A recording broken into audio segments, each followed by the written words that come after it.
other end of my line, I've got Joss Elmore, lead guitarist of Cattle Decapitation. Joss, thank you so much for being with us in Metal Radio. Absolutely. Thank you for having me. After Death Atlas, we all thought that you reached a peak we weren't sure you could surpass. Yet, on May 12th, you are ready to introduce Terracite, which sounds even more massive, if that were possible. Can you tell us how you were led there? I think we had kind of an unexpected, well, like the rest of the world, the pandemic cut short our sort of touring capabilities.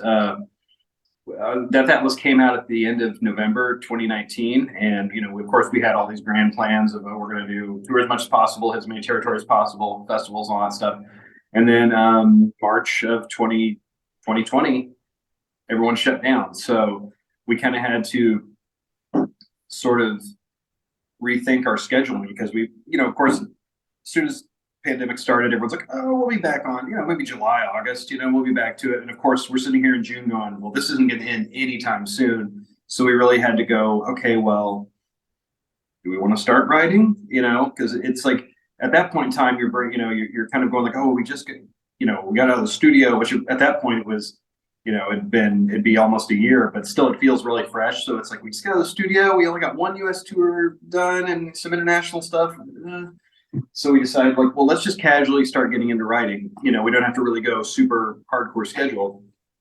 So we started and kept it casual. And then just kind of, by the time we got rolling with it, we're like, well, actually, it's going to be pretty on schedule with our normal duration between records with, the delays you had in, manufacturing because of the pandemic. And then just because vinyl, you want to have all your physical media to come out at the same time. So, that was behind and that, the regular lag in that. So it's like, it ended up being about the same time as we normally would get a record out. So, it was like, and the writing process itself was, slightly like more complicated than last time. 3 out of the 5 of us do not live in San Diego. Dave lives in Seattle, with his wife, and our bass player Olivier lives in Montreal, and I live in Berlin now with my girlfriend. So it's like, meh. So we had to basically do this once a month kind of commute to go in and 3-4 days, just boom, boom, boom, hardcore work, get everything done as much as we can. And that was peppered out over the course of, I'd say, probably a little over a year. Mm-hmm. So we were just, doing this, all of it, or doing, well, 3/5 of us, doing this sort of long distance, commute to practice. And, that plus, everyone had personal stuff with personal lives happening, plus the pandemic and everything. I think all those things kind of culminated together to really sort of affect the writing. And then there's also like the latter half of the record lyrically, I'm speaking for Travis here, there was some, we lost a couple people, like one of the founders of the band that we still were all very close with. And then, a friend and Trevor Stern, both of them passed away within like a month of each other. So, that affected, like mood and, sort of the atmosphere of the recording. And then at that time, Travis still had lyrics to write for a few of the songs. And, that, in my opinion, that really kind of had a profound effect on his attitude and his outlook on the lyrics for those last 3 songs. And if you know what those songs are, it's like, there you go, subject matter wise. So it was a culmination of, yes, pandemic, personal things happening, and then those unfortunate or those horrible events, are losing those 2 friends that really kind of mashed everything together and just gave us all, I think, a very like pointed emotional approach to writing and creating the album. That's actually what I wanted to talk about next, because Terracite, in my opinion, picks up where Death Atlas left off in terms of evolution, because with each release you evolve. And with this particular one, there are intense atmospheres, there are melodies, you've incorporated so many new elements, you've incorporated clean vocals. There are parts where I could even say that you have symphonic black metal elements inside. So how has this come to, and how are your fans responding to it so far? I think we just want to, whatever means we can use to create whatever we feel is, the best music we can do at that time. Mm-hmm. We want to be able to take advantage of. So I think just we didn't want to be, that grindcore band that we started out as. No offense to current grindcore bands or who we were then or whatever, but it's like we want, we've been doing this band for 26 years now. It'll be 27 here. Yeah. It's terrifying. The band's been around that long, and if we were, you could get, points for kind of having the sort of single-minded vision if you were still doing exactly what you started out as, but like as you grow as a player, as a human, as a, spouse, whatever you want to call it, or whatever, you definitely evolve. And just, if you were still doing that stuff, try to be that person you were, it'd be kind of disingenuous, I guess, to a certain extent. So, without, you wouldn't be true to yourself, to your evolution. Exactly. And if we were like, the band it's a heavy metal, death grind, extreme metal, whatever you want to call it, band. So obviously there's always going to be those elements, but if we can bring either other influences in for each a person or just collective as a band and still keep our sound and not go off the deep end to where it's like, you might as well be a completely different band, then we want to do that to try to write the best material possible, keep people who are already fans interested and, like hearing something new, but still cattle, of course, it's unmistakably us, but there's this new thing here that I really enjoy hearing. Is this, there are some naysayers that have been like, true grind folks that are like, oh man, I haven't listened to them since 2003 or 4, which is fine. That's fine. There's nothing, not complaining. That's fine. Okay. But we're not going to stop branching off and trying to be the best version of ourselves. Is there a particular line you've drawn as to up to where you're willing to evolve to? I mean, where do you draw the line where you say no, that's as far as we go? Afterwards, it's not cattle decapitation. Yeah, we're not going to be a ska band, I'll tell you that much. But okay. But I think anything that, like, if we can still have this kind of, in the past, a heavy atmosphere may have been just like, in musical intensity, just blast the entire time, and Travis's vocals and all that. If we can still have that type of intensity, but have it evolve, so it doesn't necessarily have to be. I mean, yeah, of course, Parasites, the album is, is fairly varied, but yeah, there's still just blast beats all over the thing. Yes, there is. But at the same time, it's like there's all this textural, atmospheric stuff in the, currently and in the future, we'll all have that, but there's going to be, other stuff brought in. But as long as all that stuff that gets brought in, whatever it is, still supports this heavy, meaning whatever you define that as heavy, intense atmosphere, then it's not off limits. I mean, there's like covers we've done in the past. Like we did a Dead Kid Dance cover, and we did it.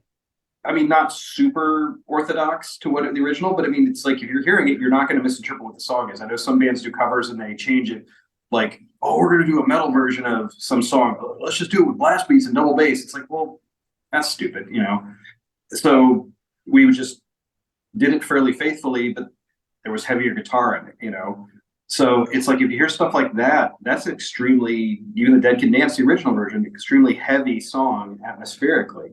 So I see stuff like that not necessarily being off limits or somewhere where we draw the line where we wouldn't do something like that in the future. Yes, that was a cover, so that was a bonus track. We're not going to play it live. It's not part of the album, whatever.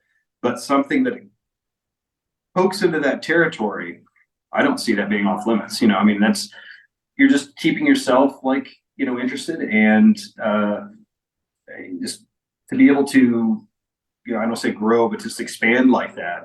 And to have people still be interested and not have it seen as some sort of like betrayal of what you were originally. I mean, your true Catholic. Yes, exactly. I mean, we've obviously grown, evolved, whatever. So we're all the same people. So it's just like, it's not us like trying to take a turn to pander to anything. It's us having this sort of, here's this vision. Here's what the band about, this type of heaviness, but that heaviness, it changes over time, but that will never not be there.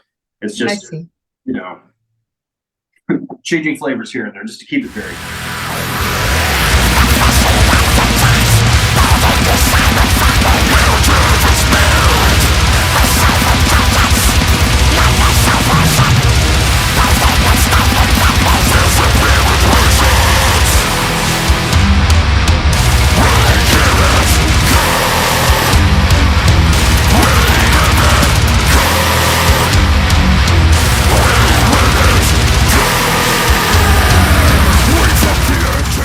Throughout the album that you have bonded further with Belisario.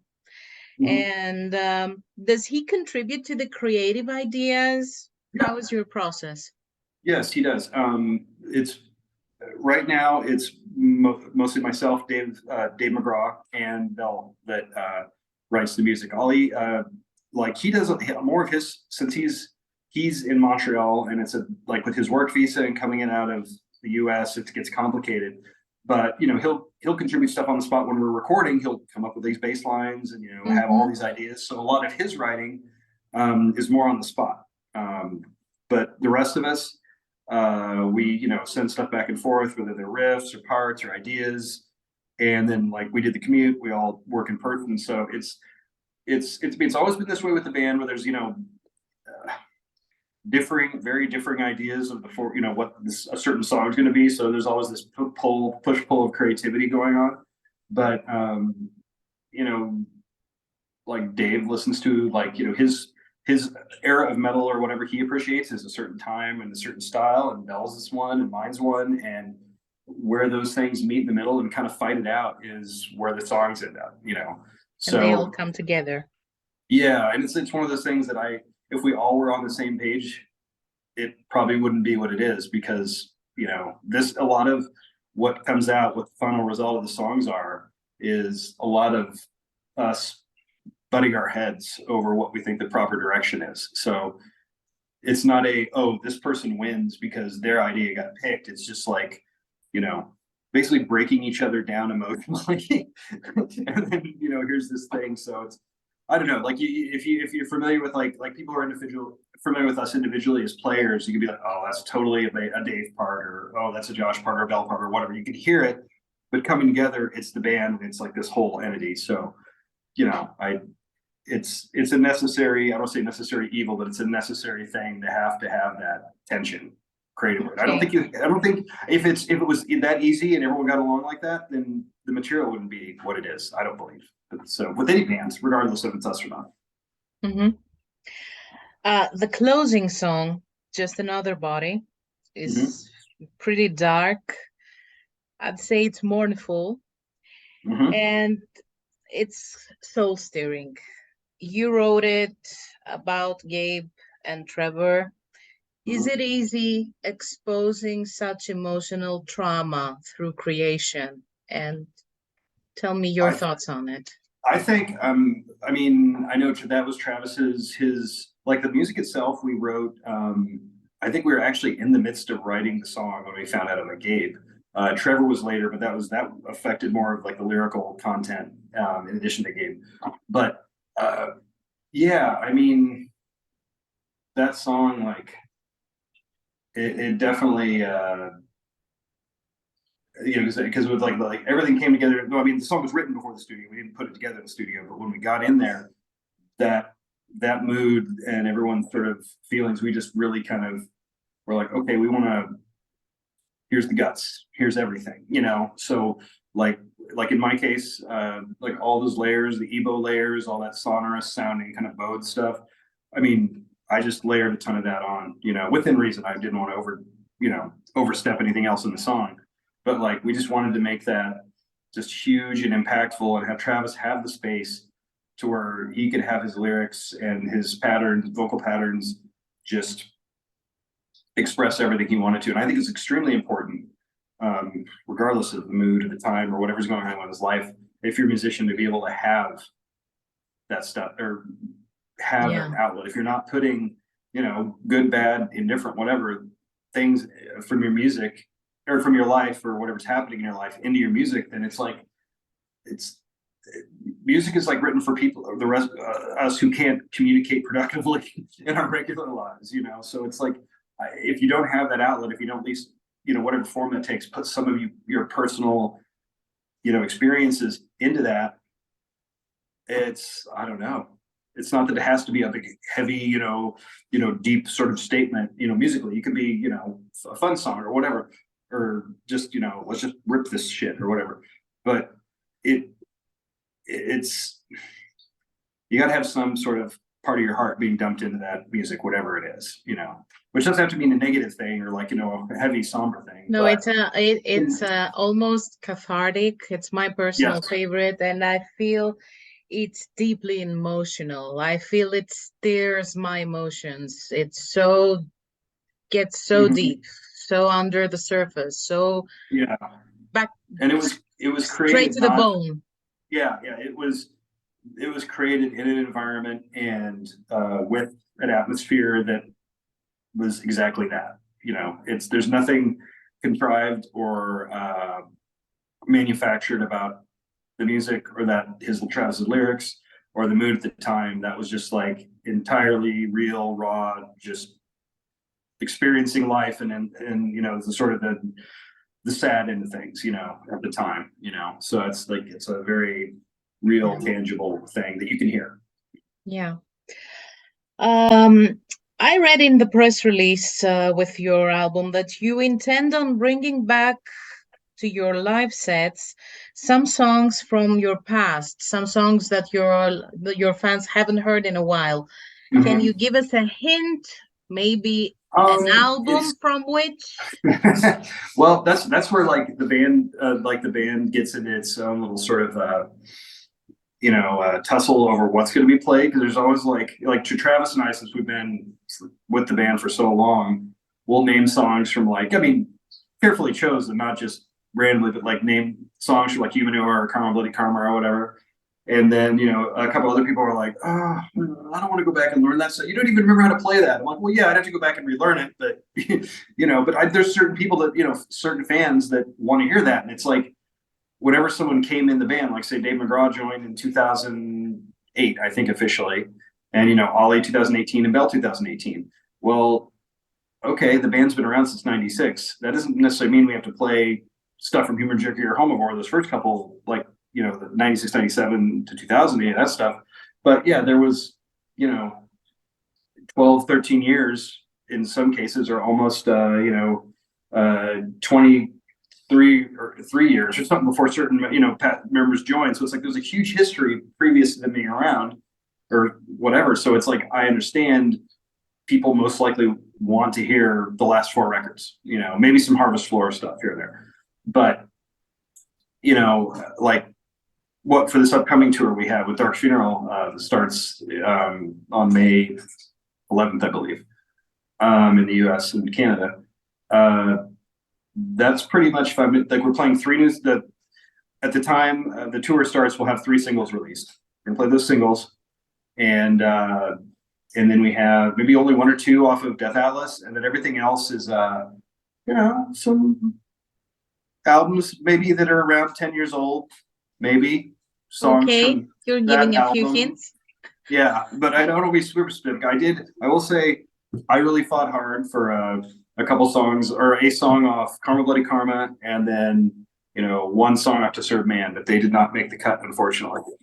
I thought they'd be fun to play, and they're like stuff that even if people are We not all familiar with think those that'd be records, fun to play. yeah, no, that's the thing is like we're thinking like, oh man, you know, it's a lot of the people who jumped on maybe Monolith in Humanity era 2012 to present, they're not going to be familiar with that, but it's stuff that's like it's not a lot to digest. It's like just kind of ripper banger little songs. So we're like, fine. Plus, for guys, you know, haven't played those songs that are in the band now, it's not going to be too difficult of a thing to learn where they have to like, oh, I'm going to dedicate all this time to figuring out this song. It's like, no, nah, this is an easy one. You can figure this out in like half an hour, you know, that kind of thing. So I tried, I did my best, but either way, it's songs that, yeah, we haven't played in, you know, several years at least.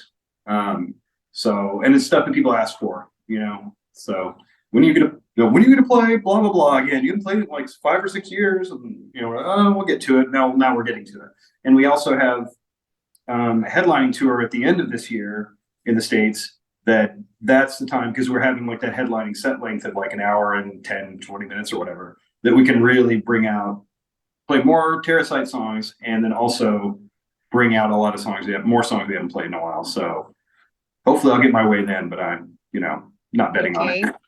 We're rooting for your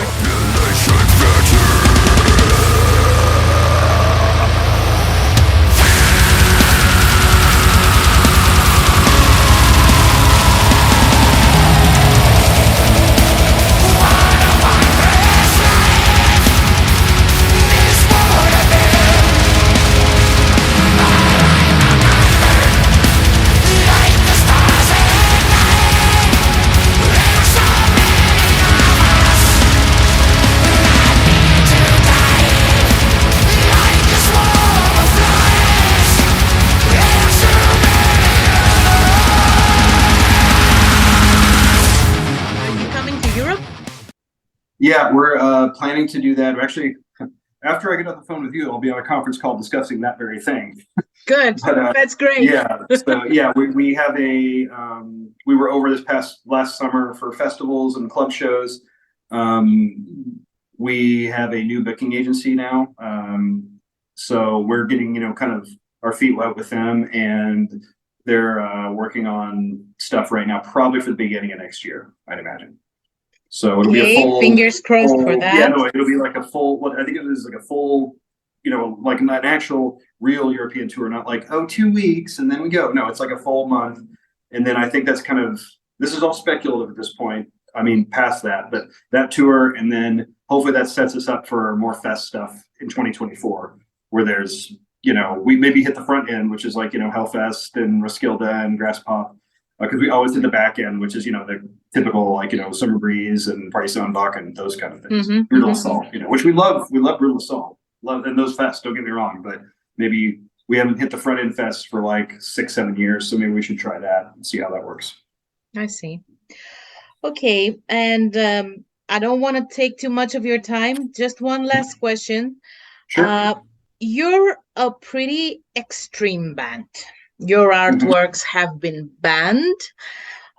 You have some controversy following you. In retrospect, would you change anything? Would you have done something differently?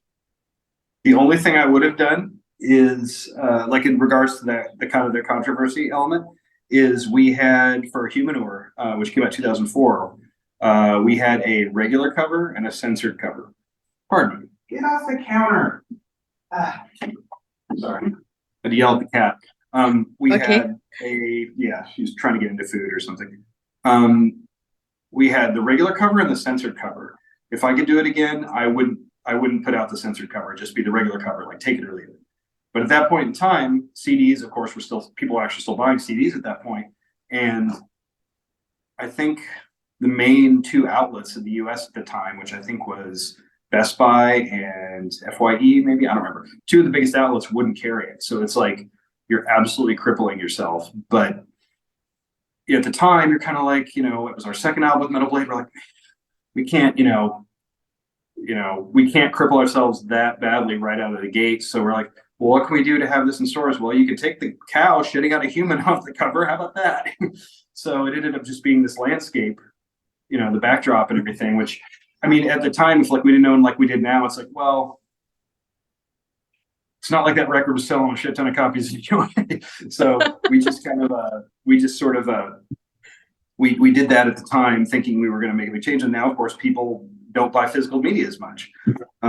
So we kind of did it with the best intentions at the time, like I guess in a business sense or whatever. But now, upon reflection, it's like, it didn't really change that much. In fact, like, it's not even like, the clean copy is a collector's item. It's like, people are like, well, that's lame. Why doesn't it have this classic image? And that album has become, the cover has become a classic image. Like, you see like these lists of like just Yahoo has a list, or BuzzFeed or something like that. It's like top 20 worst album covers of all time. And it's on there half the time. And I'm like, musically, yeah, there's a few songs I really like. It's whatever. It's a transitional record, I guess you could say. But at the same time, it's like, I guess if that's what you get remembered for is this hideous album artwork, then I guess that's a plus. For a record that we tried to make more, not musically, but make able to be sold in more stores. But at the end of the day, it was like, well, it didn't matter that much anyway. And look where we are now. You can pretty much do anything because everything's digital, and physical media is almost seen as like a special release. Like, oh, we're putting this out on CD now. Really, people still use CDs, So I don't know. We'll do what we can. But yeah, that's the one thing I would think for that. Calm down, bud. What we would do, or I would do differently. I can't speak for the other guys, but I think Travis would probably say the same thing.